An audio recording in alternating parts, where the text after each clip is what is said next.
you need to realize that these things are being provided for money, and that spend is going to be extracted from your company. So just go into it eyes open, know that people are developing these capabilities because they want your money, and you want these capabilities. So there's a trade. This is what we're doing. Here's how we're going to get the best from our partners who are helping us achieve these capabilities.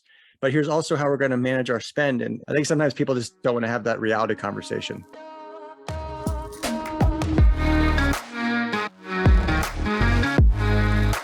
Hey everybody, and welcome to the Incident Report presented by Quest Technology Management. I'm Paul Burke, Director of Technology Communications. Every week, I'm joined by VP of Sales and Partnerships, Adam Burke. The Incident Report brings you conversations with thought leaders, business innovators, and channel mavericks to help you stay productive and agile in a changing technology landscape. Hey everybody, welcome back to the Incident Report. I am your host, Paul Burke. Well, I'm one of your hosts. Across from me, Adam Burke, my co-host. Adam, how are you doing today? Good, Paul. Excited to be here. It's another week in the world of channel sales and IT services. So always good to talk to you. Adam, to quote you, let's get after it. Yes, let's get after it. And I should add, if you are scrolling through Spotify and this is your first stop, you've been going through Apple Podcasts, looking for a new podcast, thinking, I need a change, I need information, and you come across the Incident Report and you're asking, what does the Incident Report do? Why do we exist? If you're a partner, if you're an agent, this is the information we know that's going to help you in your day. Our first article today comes from the Wall Street Journal, and CIOs still waiting for cloud investments to pay off. Unrealistic expectations are forcing some tech leaders to rethink cloud costs. You discover your cloud architecture is immature when you're surprised by the bill. So Adam, you sent me this article, which I found really fascinating. Yeah, so I saw this article. It actually, I saw this from a colleague of mine who posted it. And it was interesting because if you read through the article, a lot of what's being said now, 5, even 10 years ago, would have been blasphemous in regards to discussing about cloud and spend and how things are tracked and how things are basically evolving in the cloud world. So before we get into it, something just kind of clicked on my mind. There's a picture of a giant tower going through the clouds. I think it's the Salesforce Tower and the Transamerica Pyramid in San Francisco going through the fog up into the clouds. Really cool shot. But I want people to think, when you think of the cloud and subscription services and AWS, and as we go through this article, some people are surprised, but just remember, the owner and founder and one of the richest men in the world for Amazon Web Services, AWS, is firing rockets into space kind of for fun right now as like a hobby.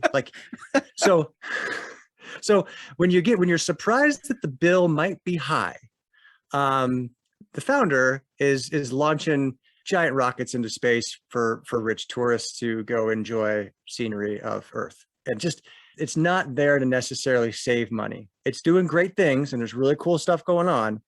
But 5, 10 years ago, there was kind of this concept that the cloud was going to save everybody money and optimize spend and get rid of shadow IT. And cool story, some of the consultants and people in this whole, their companies about 5, 10 years ago were definitely promoting different ideas, but it's good to see they're learning, which is fun. Adam, I think you make some great points. And also, we need to consider the price of gas. Adam, imagine how expensive it is and just becoming more expensive to fire that rocket.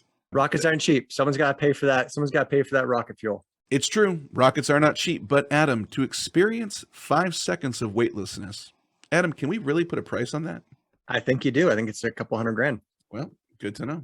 But seriously, I think you're making a great point that behind every sales pitch, there's a narrative. There's a story that's being told. And years ago, it was that cloud is going to be the savior. It's going to be the solution. And I guess finally, it sounds like, according to this article, information is trickling up to CIOs and they're pausing and saying, wait a second, this isn't the panacea we thought it was going to be. No, now, not disparaging hypervisors in any way. There are very cool services that can be delivered to consumers and people all over the world in new and creative ways. So it's very, very cool. But at the end of the day, it is a computer. It takes energy, it takes power, and it takes space, it takes cooling in order to operate it. So There are some fixed costs associated with what it takes to run the cloud. And these organizations are promoting, and the story has always been utilization spending. So as you go through the article, you'll kind of see that, global spending is like projected to reach $830 billion in cloud spending, which is up about 17% since 2021. Huge numbers. These are huge numbers. The acceleration of those is starting to slow a little bit. And that's because we're seeing this anecdotally in our clients, just from these surprise bills that are usually somewhere between 30 to 60 to sometimes 2x what they were expecting them to be. It's funny, the story that was kind of told to people around the idea of you'll save money by only utilizing resources when you want to use them, right? That capacity utilization concept. Not to compare the app development and the development group to children, but I'm a dad, and we had a dad, and people who follow their kids around the house turning off lights all the time. Yeah, it's great you can turn a light off and turn it on, but how many people actually remember to turn that light off when you leave the room? Sometimes developers, sometimes people in systems groups and teams don't necessarily worry about turning down servers or instances or microservices when they leave. And so it's really important just managing those assets, because it's not like servers that you bought and you capitalized and they're sitting in your data closet or they're sitting in your data center. These are things that when you turn them on, you're getting charged. And it's a different way of consumption. So I think firms are starting to realize and mature in their process of managing subscription-based and utilization-based assets. I think that's a big wake-up call for a lot of folks. I think that's a great point, and it's what you always preach, and it's what Tim always preaches, that tools are not solutions. Tools need to be managed, or otherwise they can start incurring a lot more costs, and what you thought was going to help you becomes a problem. It becomes something you're mired in and stuck in. I feel like that's what the article is hinting at, that if you're not managing it, if you don't have a team around you to help manage these things, if you don't have people turning off the lights when you're walking out of the room, you're going to start incurring a lot of costs and the savings disappear. Exactly. No, exactly. And that they're powerful tools and they're fantastic. You can do some great things with them, but exactly like you said, you have to be able to know, what's the benefit and then also what's the risk. It's kind of like our security conversation when we talk about this is increasing convenience for my end user. Well, if you increase convenience for your end user, what's the downside? Not to be cynical, right? I don't want people to be cynical, but for every benefit, there's a risk, right? So for every advancement in cloud architecture and data fabric, I apologize for using that word, I hate that word, but for increasing those capabilities, there's a risk. And the risk is utilization and not managing your spend. And there are controls you can put in place for folks. We help organizations migrate to the cloud all the time. We help organizations basically design containers for their environments so they can have more predictable cost models. There's an Azure calculator, there's an AWS calculator, there's reserve instances. There's a ton of different things you can put in place to manage your spend, but you do have to go into it eyes open. And it was a joke, but in all seriousness, people don't put cloud services together to necessarily make the world a better place. We all like those stories. We all like hearing, hey, this is the greatest place to work. We're all going to change the world, and ESG and all that kind of greenwashing stuff. That's all fine. And it's a good story. And if it makes you feel better and makes it good, fun to talk with your friends at cocktail parties about how you're changing the world and working at Facebook, that's good. But and you need to realize that these things are being provided for money, and that spend is going to be extracted from your company. So just go into it eyes open, know that people are developing these capabilities because they want your money and you want these capabilities. So there's a trade, and just go into it understanding, hey, this is what we're doing. Here's how we're going to get the best from our partners who are helping us achieve these capabilities. But here's also how we're going to manage our spend and be aware of what's going on. I think sometimes people just don't want to have that reality conversation. That's a great point, and it also answers the question, why are we not invited to a lot of cocktail parties? Okay, I'm not to be cynical, but sometimes if money's not the answer, everyone's heard this saying, if money's not the answer, ask the question again, right? Because right now the story is, and what sells in the market is the ESG story, right? Environmentally conscious. I was at an event the other day in Nashville, and I'm sure this building was LEED certified. They had a bunch of grass on the roof, right? They had a bunch of grass on the roof outside of the Nashville Giant Convention Center. And LEED certification is a way that you basically get tax credits for developing in these areas. So it's a little bit of a game, but all these things are a little bit of a game in order to develop your practice and grow more. So yeah, we don't get invited to many cocktail parties when you have these reality conversations. It's not too fun sometimes, but it's important when you're managing a business or when you're running things. You got to understand what you're investing in and what's underlying and what's driving the real conversation. I wonder if people who work at LEED certification once saw Lord of the Rings and realized, wait a second, we could put grass on houses? These hobbits have the right idea. I wonder how much LEED certification is fueled by Lord of the Ring nerds. Yeah, I think there's some stories around insulation and around I don't know, carbon offsetting carbon, or I think they sell some credits on the open market. I'm sure it's all in the up and up, and I'm sure it's completely legitimate. Adam, I think I got us totally derailed, so I'm going to get this train back on the tracks. Adam, if you had a client who was frustrated about the expenditure, their cloud costs were blowing up, how would you approach that client? I'm just wondering if there are agents out there listening who are curious, how do I approach this? How do I move towards a client and say, hey, consider this. Why don't we do this? What would you do, Adam, in that situation? Yeah, no, great question, and appreciate you getting me back on the rails there before I went off the deep end. Primarily getting a utilization assessment in place and trying to figure out what do you actually need to run your business and perform what you're doing in the cloud. Quest has built out different models for this. We've built out private cloud architecture that act as kind of a hardline sandbox. So one of the biggest things that surprises people is we all grew up putting data centers together, plugging in pipes for bandwidth, and those pipes and that bandwidth and those disks and that computer room, that was a freeway, right? We all grow up, you get on I-5, you get on Interstate 80, and you drive, right? There are no tolls other than the taxes that you pay to support those roads, right? So that's the legacy way of doing things. That's what private cloud is. That's what dedicated environments are. You don't pay incremental costs once you get on that interstate. What happens when people move to the cloud is you're now on toll roads.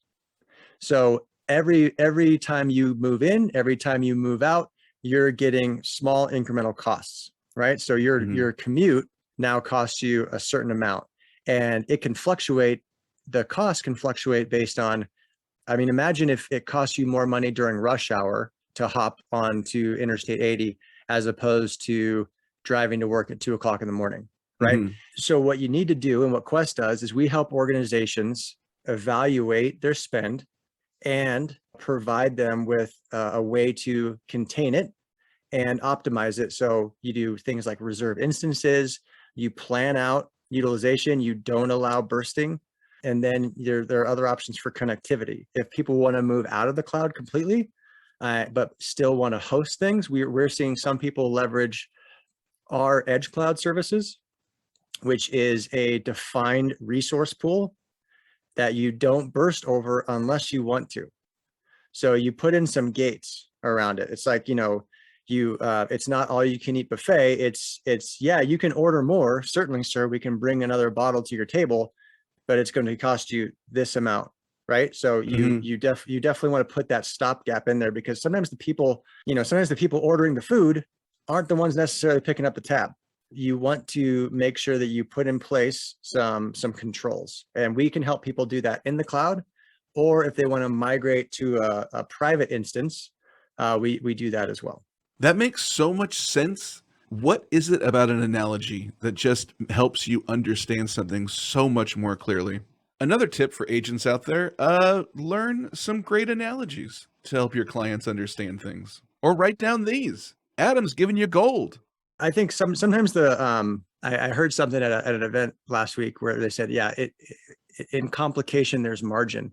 I'm not quite sure I agree with that. I think sometimes there's margin in areas where people don't know how to get things done. I don't think it has to be that complicated. I think sometimes people intentionally make it a difficult thing to understand, because if you don't understand it, you kind of will throw up your hands and say, "I'll just do what everybody else is doing." Right. And I think that this Wall Street Journal talks a lot about the inertia we saw build over the last 10 years to, hey, we're going cloud hybrid, or we're going fully cloud.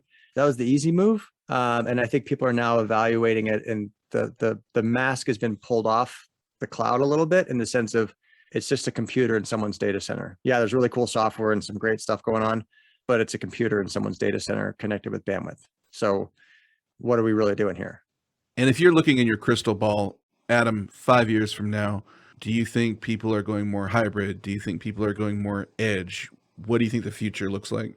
I think more and more people are going to be leveraging services at the edge. I think I think the data center is going to continue to grow, and people are going to continue to leverage cloud service providers. Microsoft is doing a fantastic job of getting people to buy into their strategy and their environment. And I think it's definitely going to continue to grow, but I think people are going to be a little bit more selective about it. And I think more and more service providers that help with that cost containment are going to come out. They have to. Why do you think they have to? We are going to be going into recession here in the next couple quarters, probably. People are going to need to get creative with how they do things. So be sure to tune back in to episode, I guess, like 320 to see if Adam's crystal ball predictions pan out. So yeah.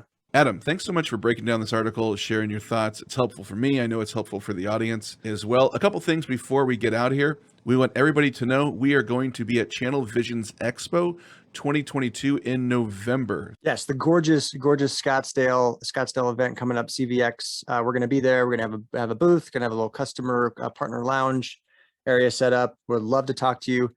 Paul is going to be on site. I am going to be on site. A couple other Quest team members are going to be on site. We're going to be doing a live. I think we're doing a live broadcast, aren't we, Paul? Live broadcast at the show. Yeah, we're doing a live broadcast. Doing it live. So excited about that. And it's going to be a lot of fun. So if you are in town or you are coming to CVX 2022 in Scottsdale, would love you to come by and say hello.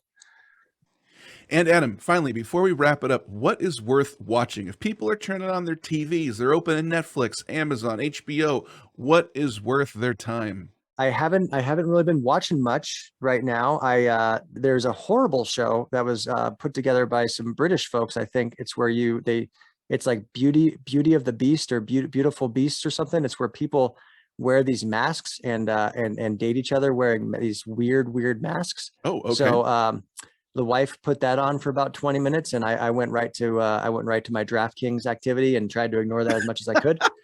But they got good makeup, I guess, if you're into that kind of thing. So okay. I have not seen it. I have not heard about it, but awful. Okay, good to know. I've caught up on House of Dragons, and Adam, speaking of things that might be awful, some of these episodes feel like a CW love triangle situation with a bunch of teenagers. I'm like, this is Game of Thrones. What's happening here?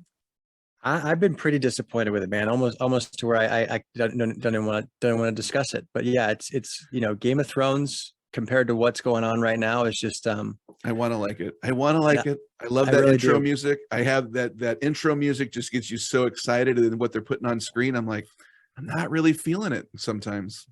No, it's something's been lost there, but hopefully it comes back. I'm holding on to hope that something will come back. Now they got the new cast, the new woman playing the Targaryen, so we'll see how it goes.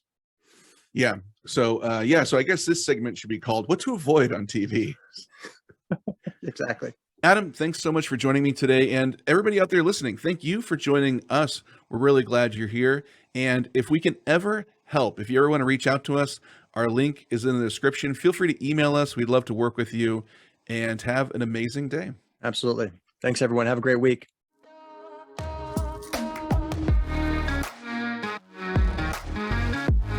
Thanks so much for listening.